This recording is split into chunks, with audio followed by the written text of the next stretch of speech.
Meu nome é John Lennon Damas David, sou graduando em Matemática Industrial pela Universidade Federal de Catalão. Essa apresentação é o resultado do trabalho da disciplina de Banco de Dados, ministrada pela professora doutora Deis, do Departamento de Ciências da Computação. O objetivo desse trabalho é promover o desenvolvimento de uma aplicação do Banco de Dados, cujo tema escolhido foi a SAI, Empresa de Saneamento da Cidade de Catalão, onde foi feita uma coleta de requisitos até chegar na implementação de um banco de dados usando o sistema gerencial de banco de dados relacional, no caso PostgreSQL. As etapas do trabalho é a definição de requisitos de dados e funcionais da aplicação, a primeira, no qual foi esse mínimo da SAI, com a análise do levantamento de requisitos, chegou-se às entidades empregados, dependentes, cargos, departamentos, posto de trabalho e localização. Segundo, foi feita a modelagem conceitual, utilizando o modelo entidade de relacionamento, que foi feito no programa DIA, no qual é estabelecidas as relações entre as entidades e os atributos de cada entidade. Não vou discriminar cada um porque não vai ter tempo. Só vale ressaltar que contato é um atributo multivalorado. Os sublinhados são as chaves primárias de cada entidade. E dependentes é uma chave dependente, um atributo dependente de empregados.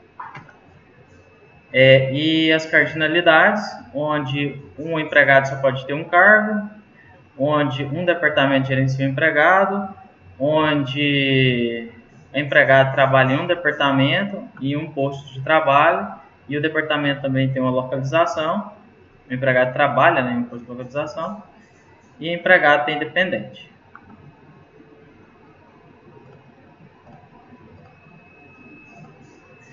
E seguindo, passamos para o mapeamento do modelo entidade de relacionamento para o modelo relacional, resultando nas seguintes tabelas com seus respectivos atributos chaves, sublinhados por traço, que é o CPF, contato, CPF dependente, código do cargo, código do departamento, nome do posto, e as chaves estrangeiras das relações, que são as sublinhadas por pontilhado, que código do cargo, código do departamento, nome do posto, são chaves estrangeiras de outras tabelas dentro da tabela empregada, e assim sucessivamente nas outras.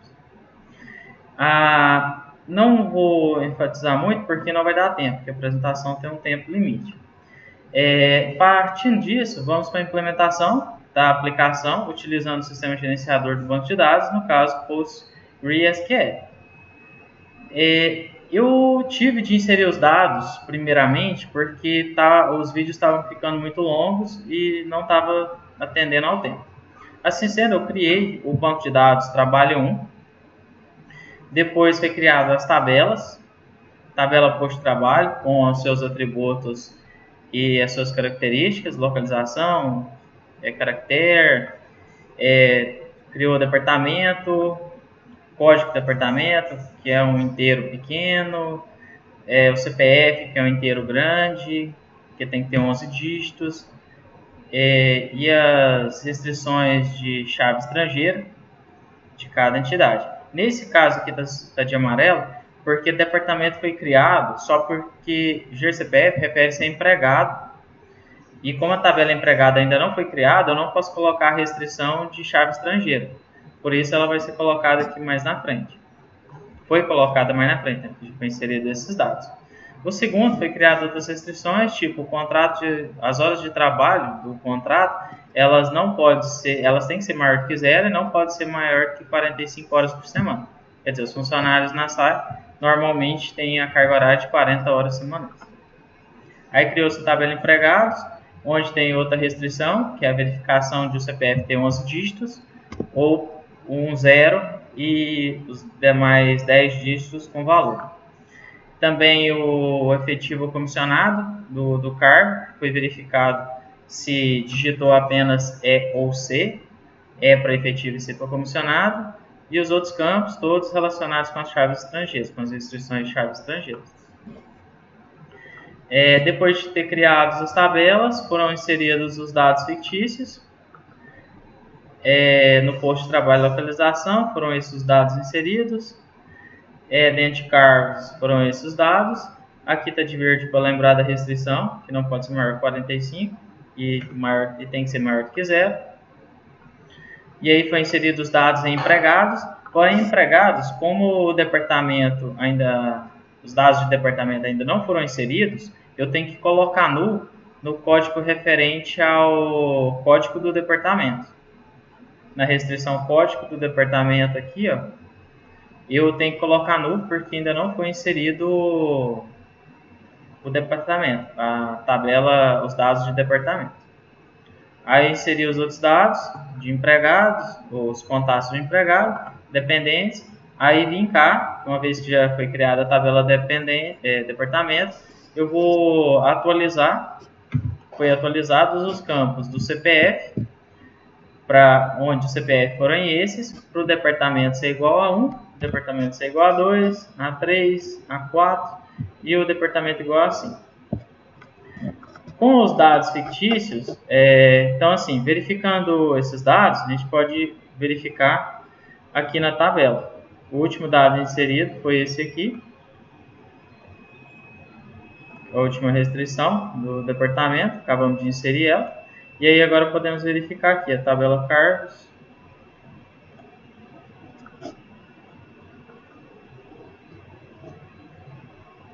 os dados preenchidos em cargos,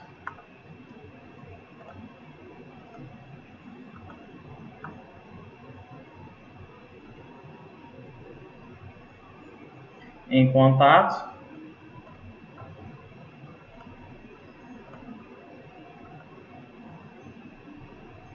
em departamentos,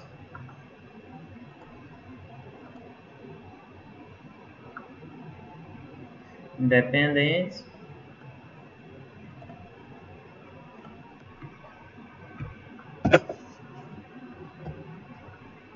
em empregados, que já está atualizado o CPF, ou CPF não, o código do departamento, que não tinha antes, a gente atualizou ele aqui agora por último, e o posto de trabalho. E os dados. Essa parte feita, agora podemos passar para a seleção dos dados.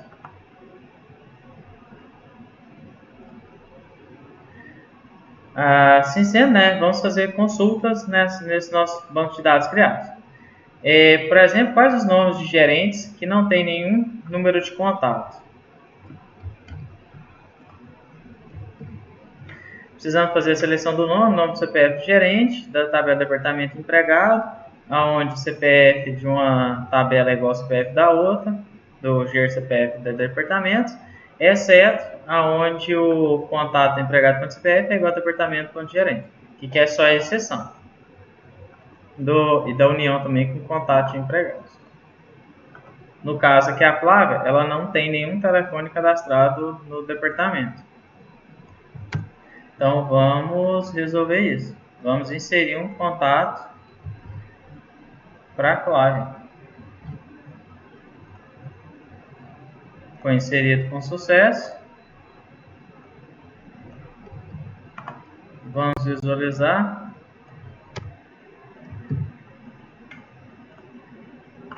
Aqui todos os contatos dos empregados que têm contatos. Aí o da Flávia a gente acabou de inserir aqui. Lembrando que tem que ter no mínimo 10 dígitos, que é o caso de Rodrigo aqui no telefone, que tem um telefone fixo. Se tiver um número a menos aqui, a restrição não vai aceitar.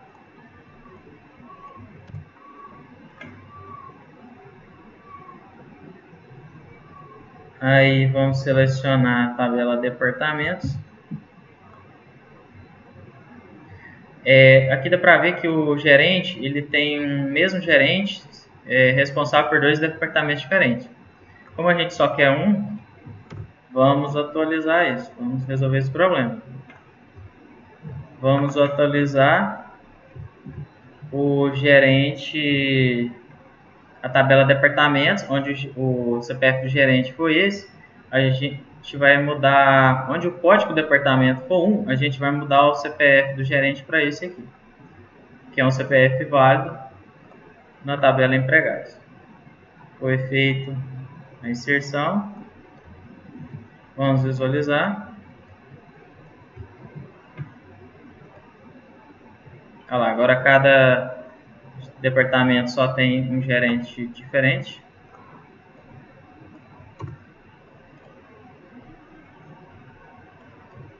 Vamos verificar agora se existe algum local de trabalho sem ao menos um funcionário. Na ET aqui, ó, não tem nenhum funcionário nesse posto de trabalho. Como foi feito isso? Selecionamos o nome do posto, da tabela posto de trabalho e localização, onde não existe algum empregado vinculado a ele, na tabela empregados. Onde a tabela posto de trabalho, nome do posto, igual posto de trabalho, é igual empregado com o nome do posto. Verificou-se que na ET não tem nenhum funcionário trabalhando. Como eu quero que tenha pelo menos um funcionário em cada local, vamos atualizar também. Vamos atualizar a tabela empregada, onde o nome do posto ET, a gente vai colocar o nome do posto ET no funcionário cujo CPF seja esse daqui, no caso o Juninho. Ó, foi feito com sucesso, atualizado. Vamos refazer a consulta para verificar se ainda tem algum local de trabalho sem funcionário.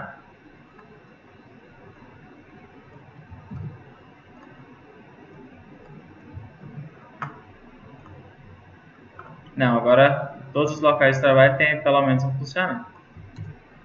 Lembrando que eu não inseri os dados pessoalmente com vocês porque não teve tempo, senão ia ficar muito grande o vídeo. Agora eu quero saber quantos funcionários são efetivos e quantos funcionários são comissionados. Quantos funcionários existem separados por cargo, entre efetivo, por tipo, se ele é efetivo ou comissionado. Aí vamos lá selecionar efetivo ou comissionado, vamos contar cada um deles, correspondentes da tabela empregados, e agrupar pelos efetivos ou comissionados. Então, a partir disso, descobrimos que temos 16 comissionados no banco de dados e 8 efetivos.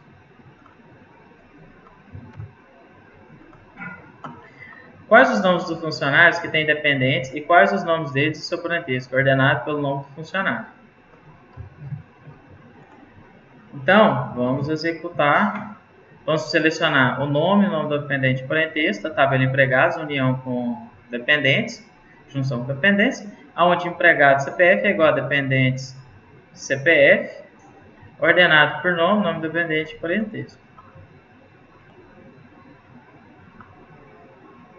E aí chegamos a esses dependentes que temos na nossa tabela. Só que verificando a nossa atual situação, ter dependente ou não ter dependente, não faz diferença para a empresa. Ela atualizou esse requisito, então não precisamos mais da tabela dependentes. Então vamos excluir essa tabela dependentes. A tabela foi excluída. Para confirmar, vamos selecionar para ver se ela está no banco de dados. Não, ela não existe, então ela foi excluída. Então não tem mais necessidade dos dependentes, eles foram tirados. Agora, qual a idade dos funcionários? E visualizar do mais velho para o mais novo. Então vamos selecionar. É selecionar o nome, data de nascimento, a data atual e pegar menos a data de nascimento do funcionário, renomeado para idade, ano, mês e dias, da tabela empregados e ordenar pela idade, descendente, da maior idade para a menor. Só que quando fazemos isso, ele retorna o valor em dias, e não mês e anos. Então o Sebastião tem 25.452 dias de vida, mas esse não é o interesse. Então vamos atualizar essa seleção para ficar em anos.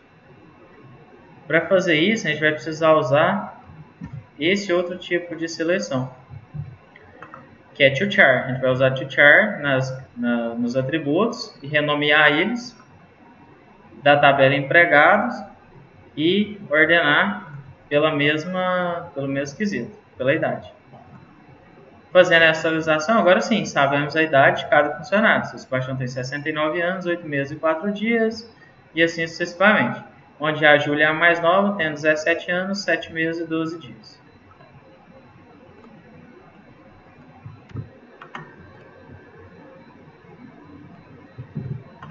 Agora, qual é o funcionário mais antigo na empresa? Então, vamos verificar. Para saber isso, a gente precisa do nome, a data de início do funcionário, da tabela empregados, e vamos pegar a data de início, a menor data de início. porque a gente quer o funcionário mais antigo. E aí, fazendo isso, a gente descobre que o funcionário mais antigo é o Charles, que entrou no dia 5 de agosto de 2013.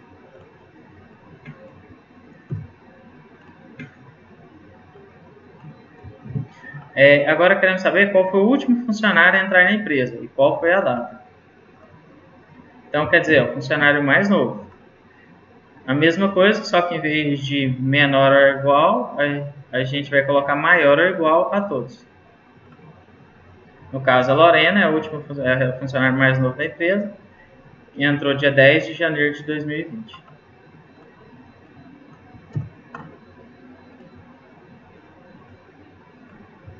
Agora, quando entraram os funcionários efetivos? No caso, quer saber qual a data que entrou todos os funcionários efetivos. Para fazer isso, precisamos selecionar o nome e fazer as mesmas seleções de char em data, renomear eles, data corrente, para verificar quanto tempo tem cada funcionário de casa. Só como que é só os da tabela empregado, só que eles querem só os efetivos. Então temos que selecionar EOC igual a efetivos e ordenar pelo tempo de casa. Então, o Jim é o funcionário mais recente dos efetivos e todos os demais entraram na mesma data, porque como foi concurso, é por chamada. Então, primeira chamada, segunda chamada. Se fosse só a data que entrou o último funcionário, a gente poderia fazer dessa forma muito mais simples. Bastaria colocar máximo data de início da tabela empregados, onde o funcionário efetivo, que eu quero funcionário efetivo, e aí ele já me retornaria a data que entrou o último funcionário, que foi dia 21 de dezembro de 2016, o último funcionário efetivo.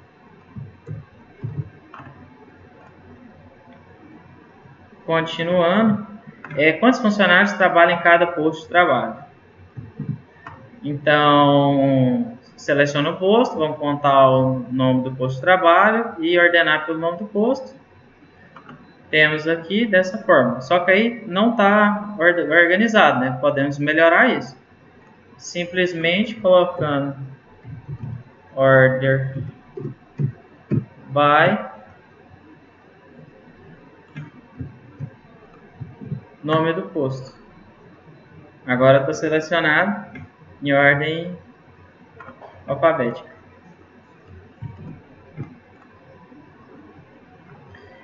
Quantos funcionários têm o mesmo cargo?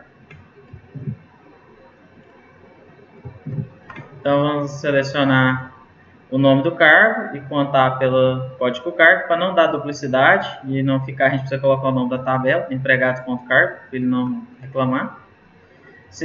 Da tabela empregados unido com a tabela empregada.cargo. A tabela empregados com a tabela cargos. Aí, fazendo a seleção, temos que o administrativo são 5 funcionários e por aí vai. RH tem 1, superintendente 1 e ordenado em ordem alfabética, pelo nome do cargo. Quantos funcionários trabalham para cada departamento? Então, vamos fazer bem parecido, é o nome do departamento, da mesma forma, aonde só que aqui em vez de usar join, foi usado simplesmente a vírgula, da tabela de empregados união com departamentos, o empregados. É a única mudança na forma de fazer. E aí, funcionários no departamento administrativo são 8, manutenção 5, operações 7, relacionamento cliente 3, superintendência 1. Só uma seleção foi diferente da outra apenas por usar join ou where para fazer o mesmo tipo de seleção. Agora quer saber qual a diferença de salário entre o funcionário comissionário e o funcionário efetivo. A gente seleciona todos os dados da tabela cargos, aí fazemos salário comissionado menos efetivo, renomeamos esse dado e organizamos por esse novo nome da diferença. Assim sendo, o funcionário diet é o funcionário está um valor negativo, porque o salário efetivo é maior do que o do comissionado, somente para os cargos de operador dieta e operador de bomba. Todos os demais cargos, o salário de comissionado é maior do que o salário de efetivo. E como o estagiário não é efetivo, ele está aqui na tabela comissionado e a maior diferença é no salário do administrativo. Só que foi feito concurso e aí não tem mais necessidade dos cargos de comissionados. Como não tem mais essa necessidade, vamos excluir essa coluna.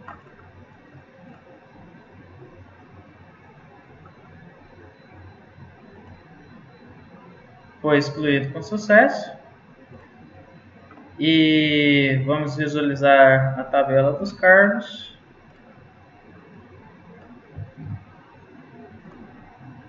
Aí foi excluída a coluna do salário C, só que aí tem um funcionário com 0. Vamos alterar isso.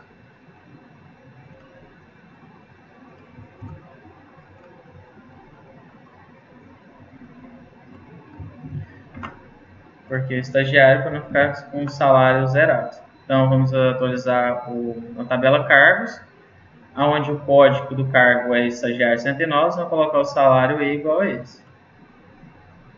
Salário de efetivo. Só que como não existe essa diferenciação mais de salários E ou não, entre efetivos e comissionados, vamos renomear a tabela salário E para salário, da tabela cargos, vamos renomear ela. Deu certo, foi renomeado. E aí vamos visualizar esses dados para ver se deu tudo certo. Ah lá, salário foi renomeado, salário E para salário, e o valor do cargo estagiário foi atualizado, salário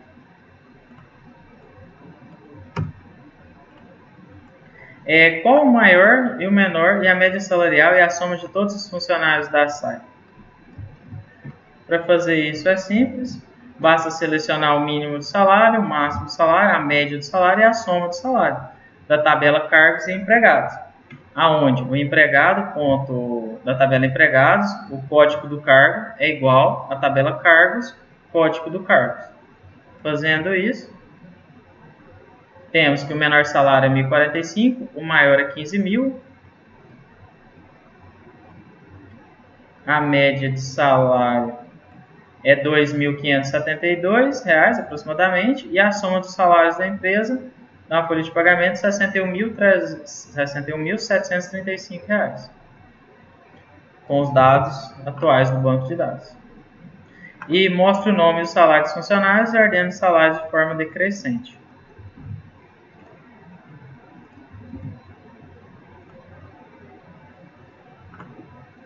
Para fazer isso, selecionamos nome, salário, cargos, código do cargo, da tabela cargos empregado, onde empregados igual a cargos, código do cargo, e ordenado pelo salário descendente.